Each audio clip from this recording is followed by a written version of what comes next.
This is just about a month away from being totally complete and in operation. And we're standing in a meeting room now, kind of looking back into the library. This is a major improvement to downtown. This was the old fire department, and it's unbelievable the difference this has made to downtown. But just the building, you walk into it, it's just unbelievable.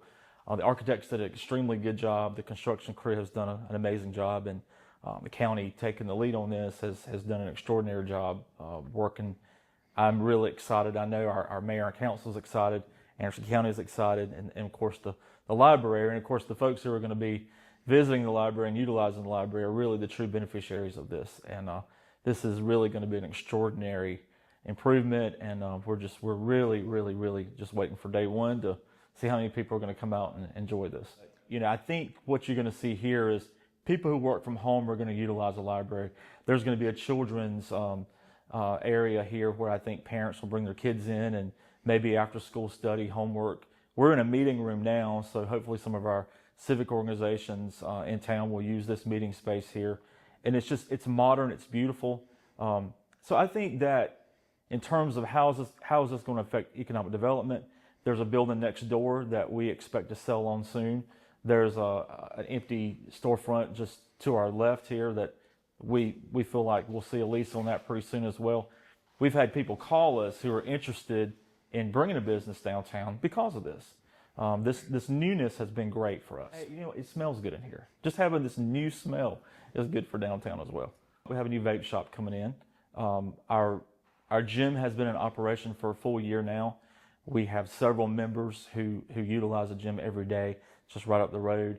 And then, of course, the next big project that we're going to be doing is the dime store renovation into the museum.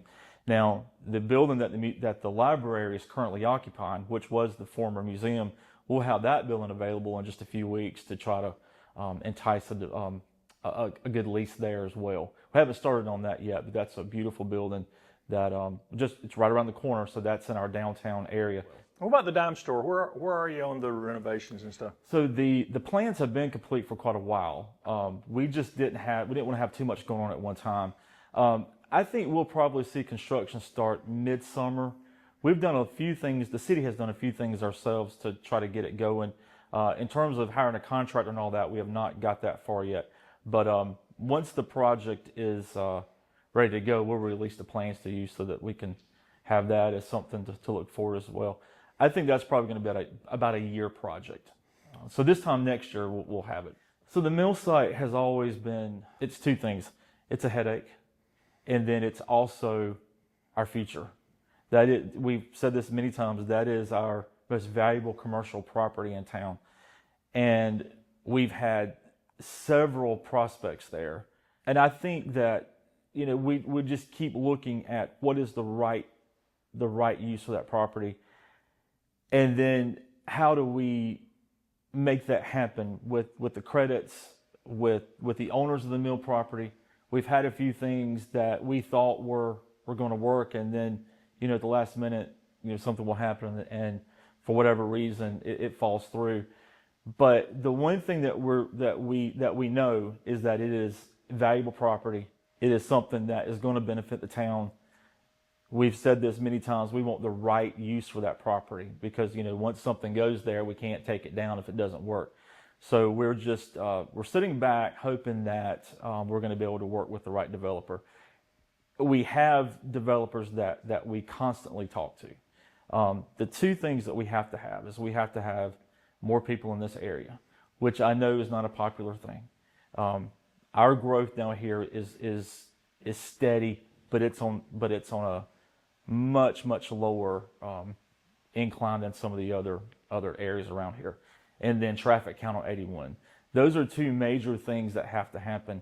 And while those numbers are going up, they're not going up at the pace that a developer would snatch the property up and start building something. It's a multi-million-dollar development there, prospect. So the numbers have to be right all around. And so the town is working on small-scale developments where you have a few houses going up here and there. And then all around us in the county, you have houses going up around the Lake Secession area, all around us, we have development. It's not at the pace that you see in other parts of the county, but all of those numbers are working for our good in terms of what's going to happen at the Jacksonville property. It's just going to take a few more years. So while we wait, we'll continue to use the property. The owners have been very gracious to us.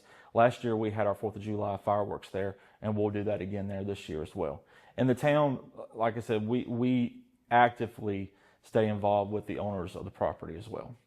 And so when they have somebody call them, they call us. Was this something that would work out good for y'all? And so it's very complex because you have those available credits there that you can use.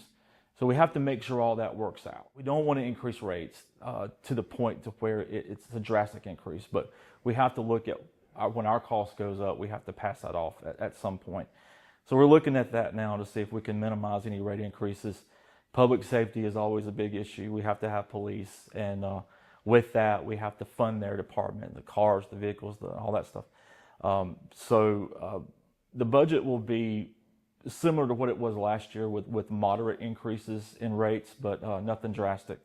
We'll have that ready in a couple of weeks for the council to look at and get passed, and we'll get that in place, and then we'll move on. But I guess public safety, making sure our police department is funded, recreation, events, all those kind of things are important to a small town, but they're expensive.